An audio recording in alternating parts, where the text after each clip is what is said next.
ایک مرتبہ درود شریف تو پڑھ لیجیے، دل دماغ تازہ ہو جائے۔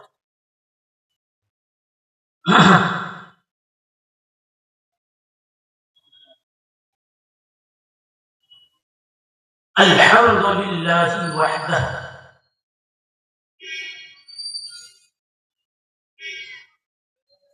خوبی اور ہر خوبی، تعریف اور ہر تعریف صرف اور صرف اسی کو حاصل ہے۔ الحمد للہ وحدہ والصلاة والسلام علی من لا نبی بعدہ، درود و سلام اس ہستی پر ہو جس نے ہمیں اس کی پہچان کروائی۔ والصلاة والسلام علی من لا نبی بعدہ سیدنا و مولانا محمد النبی الامین وآلہ وصحبہ اجمعین، اما بعد فاعوذ باللہ من الشیطان الرجیم، بسم اللہ الرحمن الرحیم۔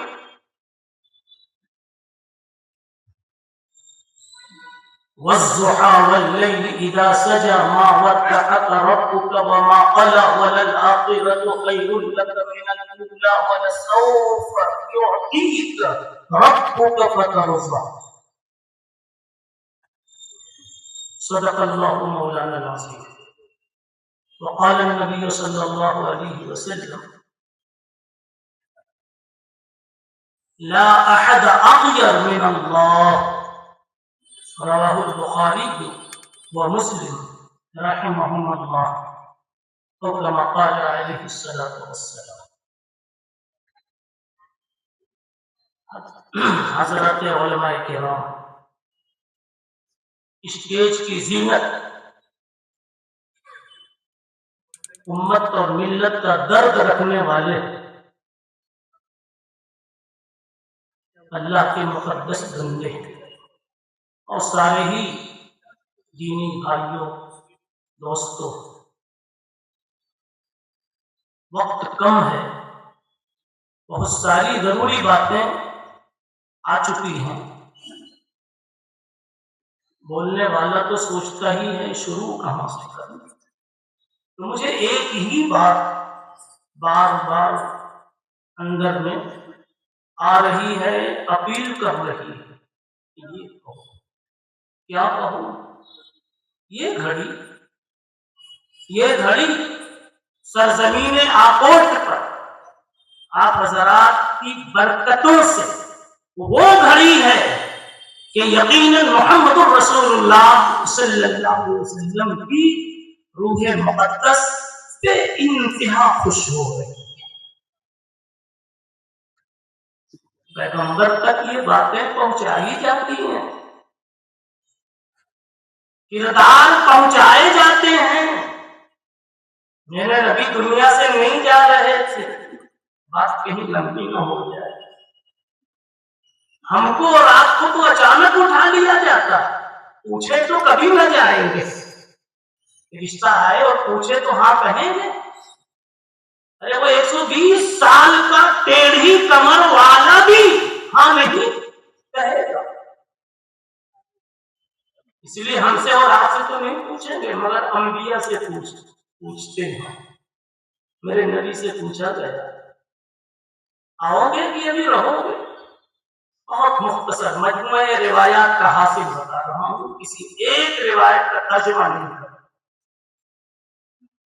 میرے نبی نے کہا چاہتا تو ہوں کہ آ جاؤں، اس لیے کہ اے بلانے والے کس سے بہتر صحبت اور بازو کس کا، لیکن چمن سجایا ہے نا، 23 سال کی مدت نبوت میں نے چمن سجایا، طرح طرح کے چمن میں پھول اگے ہیں، میرے دیوانوں کے خون بہے ہیں، کوئی پھول صدیقیت کی شکل میں، کوئی فاروقیت کی شکل میں، تو کوئی کسی شکل میں کہتے جائیے کہیں میں آ جاؤں، در مرجھا نہ جائے۔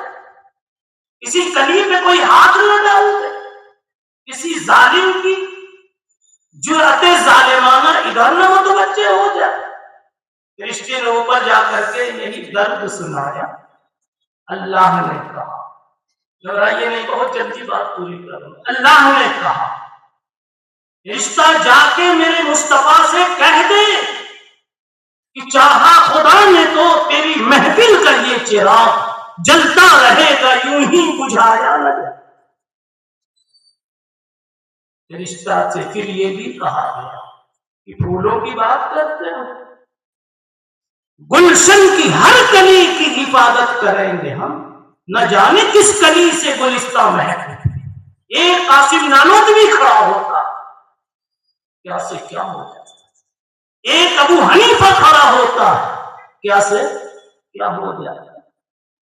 بس دو ہی نام ابھی رہنے دیجیے، اور اس سے پہلے کہہ لیجیے ایک صدیق اکبر کھڑا ہوتا اور وہ اپنی غیرت کا اظہار کرتے ہوئے کہتا اَيُنْقَصُ الدِّينُ وَأَنَا حَيٌّ، میرے ہوتے ہوئے نبی مصطفیٰ کے چمن کی کوئی پتی کوئی پتا مرجھا جائے، توڑنے کی تو دور کی بات، کوئی ظالم ہاتھ پڑھائے تو پنجے توڑ دیے جائیں، آنکھیں پھوڑ دی جائیں۔ سمجھ رہے؟ بتاؤ یہ جب باتیں پہنچی ہوں گی رسول اللہ صلی اللہ علیہ وسلم کو کتنی خوشی ہوئی ہوگی۔ بس اب میں قریب آتا ہوں۔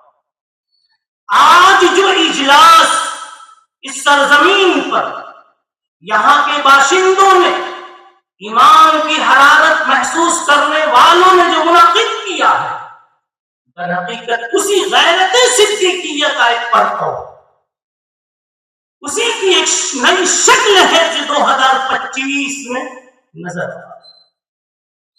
سورہ والضحیٰ سے کیسے میں نے جوڑا، کیسے جوڑا؟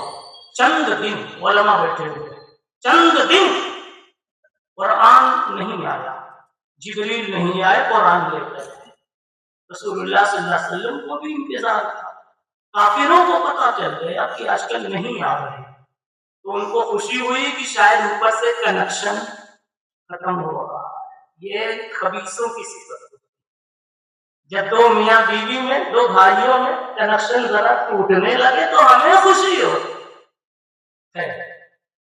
ہوتی نہیں ہوتی، تو سمجھ جاؤ یہ کون سی خوشی ہے اور کدھر سے آئی ہے۔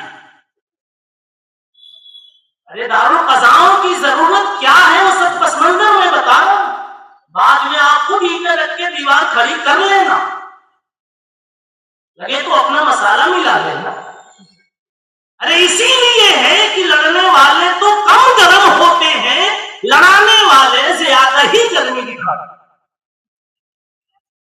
دونوں طرف سے بگاڑنے والے۔ خیر، خبیثوں کو، ابو جہل کو، ابو جہلیوں کو، اور کس کو پتا چلا کہ آج کل جبریل کی آمد نہیں ہو رہی، شاید اب وہاں سے کنیکشن ختم ہو رہا ہے، تو ہم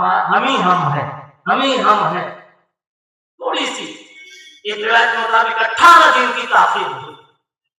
جب یہ خبر محمد مصطفیٰ صلی اللہ علیہ وسلم کو پہنچی کہ خوشی منائی جا رہی ہے، تو آپ کو اور بھی غم ہو، غم تو تھا ہی نہ آنے کا، اب ان کی خوشی کا ایک غم ہو۔ ماشاءاللہ مجمع سن رہا ہے کہ حب نبی کی پہچان ہے جی، ڈبل غم ہو گیا، ڈبل غم ہو گیا، اس لیے کہ فطرت ہے انسان کی کہ میری کمزوریوں پر، ناکامیوں پر میرا دشمن باخبر ہو جائے تو مجھے ذلت زیادہ محسوس۔ بچہ گرتا ہے باہر اکیلا، گھر میں چلا جاتا ہے، اگر دیکھ لے کہ اماں نے دیکھ لیا، بھیا نے دیکھ لیا، تو رونے لگتا ہے۔ کیوں؟ درد نہیں بڑھ گیا مولانا، درد تو وہی ہے، ذلت کا احساس ہو گیا۔ اسی لیے حدیث میں محمد رسول اللہ صلی اللہ علیہ وسلم نے ایک دعا یہ بھی مانگی ہے، اللہم لا تشمت بی الاعداء، یا اللہ میرے دشمن کو میرے اوپر ہنسنے کا موقع مت دینا، جلدی واپس آئے۔ اب نبی پاک صلی اللہ علیہ وسلم کا قوم اللہ کو دیکھا نہ گیا، واقعی اگر محبوب ہے جی کوئی آپ کا، کہہ دوں جھگڑوں کی بات ہے تو اگر محبوبہ ہے، کون وہ سڑک چھاپ نہیں گھر والی، کون گھر والی واقعی اگر ہے اس کی کسی دن کی ہنسی میں ایک تسبیح کے برابر بھی فرق پڑ جائے تو آپ کو مکمل اچھی نیند نہیں آنی چاہیے. مگر آج حال یہ ہے کہ آپ خود اس کی نیند اجیرن کر کے اجاڑ کر کے تو اکیلے کمبل میں آرام کرنا ہے. کیسے بتاؤ؟ دارالقضاؤں کی ضرورت ہے کہ نہیں؟ ورنہ پہلے دن حضرت نے کیا کہا تھا؟ میں نے قبول. ارے دارالقضاؤں کی کیوں ضرورت ہے؟ حضرت نے کیا کہا؟ بیٹھے بات کہہ رہا آپ مراد نہیں تو کہہ رہا تھا کہ کوئی اور بیٹھتا ہی. جی سنیے، پہلے دن کیا کہتا ہے؟ اگر اس پہلے دن کے معاہدے پر اگر یہ انسان باقی رہے تو اللہ کی قسم کچھ ضرورت ہی نہ پڑے. لیکن انسان کی فطرت بھی اللہ نے ایسی مٹی سے بنائی ہے کہ ضرورت پڑنے ہی والی. حضرت جب اللہ نے فرشتوں سے اپنا پلان ظاہر کیا کہ مخلوق بناؤں گا انسان، تو فرشتوں نے فوراً کیا دیا کہ پھر تو دارالقضا بھی بنانا پڑے. کیا کہا تھا؟ انی وَإِذْ قَالَ رَبُّكَ، ساتھ کیجیے وہ حافظ ہے نا، وَإِذْ قَالَ رَبُّكَ لِلْمَلَائِكَةِ انی جاعل فی الارض خلیفہ، میں زمین میں خلیفہ بناؤں گا، ایک مخلوق بناؤں گا. فرشتے سمجھ گئے کہ جو نئی مخلوق آئے گی نا وہ لڑے گی. کہہ دیا اتجعل فیہا من یفسد فیہا ویسفک الدماء، بنانا ہے تو ان کو کیوں بنانا ہے؟ وہ تو لڑیں گے، ان کے تو جھگڑے ہوں گے، عدالتیں ان سے آباد ہوں گی. بنانا ہے خلیفہ ہم کو بنائیں گے. نحن نسبح بحمدک ونقدس لک، اللہ نے کہا مجھے تو وہی پسند ہے، اپنی پسند کو کیا کروں. آپ بھی تو کہتے ہیں نا، خالہ نے کہا وہاں شادی مت کرنا، وہاں مت کرنا، لیکن نوجوان کیا کہتا ہے؟ نہیں نہیں، مجھ کو تو وہ پسند ہے، اپنی پسند. اللہ نے کہا ہمارے سارے کالے پن کو دیکھتے ہوئے فرشتوں نے اگر محسوس کر لیا تھا تو کیا اللہ نے محسوس نہیں کیا؟ اللہ نے نہیں جانا تھا؟ وہ خبیر ہے، وہ عالم الغیب والشہادہ ہے، وہ علام الغیوب ہے. وَإِنَّ اللَّهَ قَدْ أَحَاطَ بِكُلِّ شَيْءٍ عِلْمًا، یہ اس کی شان ہے. لیکن پھر بھی اس نے کہا خلیفہ اسی کو بناؤں گا. یہ لڑیں گے، اب میں دیکھوں گا، اب ان کو سلجھاؤں گا، پھر ملاؤں گا، پھر ان کی محبتوں کا نیا مزہ چکھاؤں گا. یہ ہے پورا نظام. بہرحال بات ابھی وضحا سے چل رہی، جلدی سے وہاں بھی پہنچ کر سمیٹ کے بات ختم. نبی پاک صلی اللہ علیہ وسلم کو پتا چلا کہ ہنس رہے. اللہ کو کب اچھا لگے گا کہ کوئی نبی پر ہنسے اور میرے نبی کا دل ٹوٹے؟ تو اللہ نے اس موقع پر ہتھوڑا آمیز غیروں کے حق میں، مسکرانے والوں کے حق میں آتے بھی پارے تو بڑے ہتھوڑے، اور ہمارے لیے وہ پھول تھے. جی کیا؟ والضحی واللیل اذا سجا، قسم ہے چڑھتے ہوئے دن کی، قسم ہے گھٹا ٹوپ اندھیرے والی رات. یہ دونوں کا تذکرہ کیا. اب تھوڑا پن اس کا بعد میں جی ما ودعک ربک وما قلی، رب نے چھوڑا نہیں ہے. کون پہ خوب کہتا ہے کہ جبریل نہیں آئے تو رب نے چھوڑ دیا؟ چھوڑ دیا. ما ودعک ربک وما قلی وللآخرۃ خیر لک من الاولی. اب اگلا دسترخوان آئے گا تو پہلے سے زیادہ لذیذ ہے. کیا بات کرتے؟ اچھی بریانی کے لیے کچھ ٹائم تو لگتے ہی ہے نا، نہیں جاتے؟ جی وللآخرۃ، اس کے بعد جو بات کہی اس میں یہ دارالقضا ہے اور آج کا مجمع. ولسوف یعطیک ربک فترضی، آپ کو اللہ وہ دے گا. کیا دے گا؟ گول مول ہے. وہ دے گا کہ پیغمبر آپ خوش ہو جائے. مفعول جب محذوف ہو، کوئی چیز محذوف ہو تو بلاغت کہتی ہے کہ وہ عموم کا معنی، توصیف کا معنی. تو مطلب یہ ہے کہ اللہ وہ دے گا ڈھیر سارا، ہر میدان اور مجال میں وہ شکلیں، وہ شکلیں، وہ چیزیں آپ کے لیے مہیا فرمائیں گے کہ ہم خوش ہوتے ہیں. کیا دیں گے وہ پتا جی. ان ساری خوش کرنے والی چیزوں میں ایک ہے آپ کے دیوانوں کی سب سے بڑی تعداد. آپ کے دیوانوں کی سب سے بڑی جو تعداد آپ کی امت کی ہوگی اتنی بڑی تعداد کسی کی نہیں، اور جتنی مرتب ہوگی، جتنی منضبط ہوگی، جس قدر اس میں جامعیت ہوگی، وہ کسی بھی امت کے اندر یہ خوبیاں نہیں پائی۔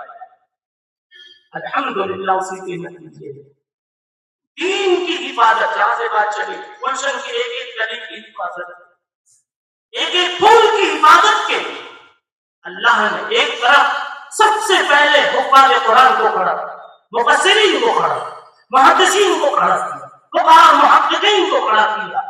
ایسے پڑھ پڑھ کے نہ سمجھ میں آئے تو دارالقضاء میں قاضیوں کو کھڑا، آؤ تمہیں خود سے نہیں سمجھ میں آتا تو ہم سمجھا، آؤ ہم تمہیں سمجھاتے۔ بتاؤ جب ہر جہت سے، اور ایسے مال والوں کو کھڑا کیا، کیا جی۔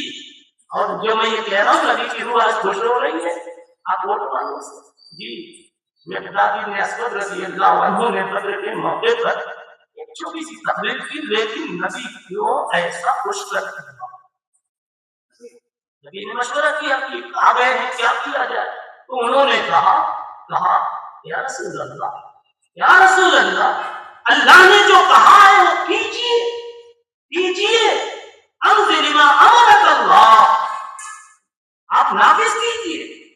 لا نقول کما قالت بنو اسرائیل، بنو اسرائیل کی طرح ہم جواب دینے والے نہیں کہ موسیٰ تم اکیلے جاؤ، ہم تو نحن نقاتل، ہم نحن معک نقاتل عن یمینک وعن شمالک، ہم آپ کے ساتھ رہیں گے، ادھر سے بھی ادھر سے بھی ادھر سے بھی کچھ ہوا ہم آپ کا پورا ساتھ دیں۔ ایسی دیوانہ وار تقریر پر، جانشانہ تقریر پر میرے نبی نے وہ تبسم ظاہر فرمایا کہ عبداللہ بن مسعود کہنے لگے کاش آج کا مقدم میں رہا، یہ تقریر میری ہوئی ہو، کاش آج دوسری زمینیں کہہ رہی ہوگی کہ کاش یہ پروگرام میری پشت پر ہوا تو میں کچھ طریقے سے دور تو نہیں ہوں جی۔ اور خبر تو اب یہاں تک تو بات ابھی کو چھوڑتا ہوں، اسی کو کہا میں نے کہا دو ہتھوڑا وہ بھی ذرا بتا وہ مسلم رسم اللہ کی خدمات کے پس منظر میں کہنا چاہتا ہوں، کیونکہ ٹائم نہیں ہے اسی لیے بڑی وضاحت تو نہیں کہتا ہوں۔ اللہ نے مضبوط بات کہنے کے لیے تو قسم کھائی، اور قسم ایسی کھائی کہ اگر ہوشیار ہو تو بغیر آگے بولے ابتدا ہی میں سمجھ جائے کہ بات خطبے ہی سے نہیں سمجھ جاتے کہ حضرت کا موضوع کیا، بلکہ انداز خطبہ سے ہی سمجھ جاتے ہیں کہ جو شیرہ مطلب، اور کسی کو سمجھ جاتے ہیں کہ یہ شاید سبا کی قرات ہے، غلط ہے جی۔ اب سنیے، والضحیٰ، قسم ہے صبح کے 9-10 بجے والے دن کی، اور رات 2:30 بجے والی رات کی، 1-2 بجے والے رات کی قسم، اللہ نے آپ کو چھوڑا نہیں ہے، یہ کسی قسم کھائے گا۔ بات یہ ہے کہ کہنا چاہتے ہیں کہ خوشی ان کی کیا تھی، اب محمد کا رشتہ اوپر سے چھوٹ رہا ہے، ختم دفن ہو جائیں گے، چند لوگ جن کو مارنے والے ہیں وہ پیچھے بیٹھ جائیں گے۔ اللہ نے کہا 9 بجے کا دن سورج جب نکلتا ہے تو کبھی دیکھا ہے کہ فوراً 15 منٹ میں کبھی غروب ہو گیا؟ ارے جب تک کہ وہ اپنی پوری کرنیں بکھیر نہ لے، جب تک ساری گرمیاں دکھا نہ لے، جب تک ساری تابانیاں اس کا جلوہ اس کا مظاہرہ کر نہ لے، جب تک یہ سورج غروب ہونے والا نہیں، اور رات بھی جب تک اپنی ساری سرگرمیاں نہ دکھا لے، جب تک صبح نہیں ہونے والی، یعنی دن شروع ہو کر کبھی ناتمام غروب نہیں ہوتا، رات شروع ہو کر کبھی ناتمام منزل تک پہنچ کر صبح نہیں ہونے دیتی۔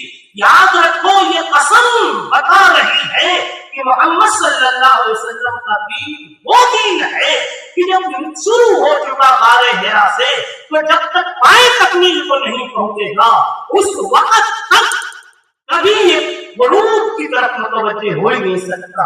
کب ہوگا؟ جب آفتاب کو بنانے والے نے آفتاب کو غروب کرنا چاہا تو شریعت کو بنانے والا جب چاہے گا کہ دھرتی پر اللہ کا نام نہ رہے اسی وقت یہ دین یہ ساتھ یہ گھڑی موجود ہے، اس کے پہلے یہ چیز وجود میں آنے والی نہیں۔ پھر اس کا تحفظ کون کرے گا؟ تنظیمیں کریں گے، کہہ لو مسلم پرسنل اور کھلا اور کھلا، جی تنظیمیں کریں گے، افراد کریں گے، رجال کریں گے۔ اللہ امت کی ان تنظیموں کو، ان اداروں کو، ان سرگرمیوں کو ہر بری نظر سے اللہ ان کی حفاظت کرے گا۔ اگلی بات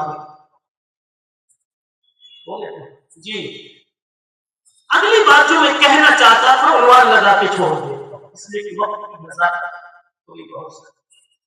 آپ سوچ رہے ہوں گے کہ دو جھگڑ کے آئے گے، جیسے مفتی اشفاق صاحب نے، معتبر صاحب، ان دونوں حضرات نے بھی بات اٹھائی تھی، کیسے دونوں کو کیسے منایا جائے؟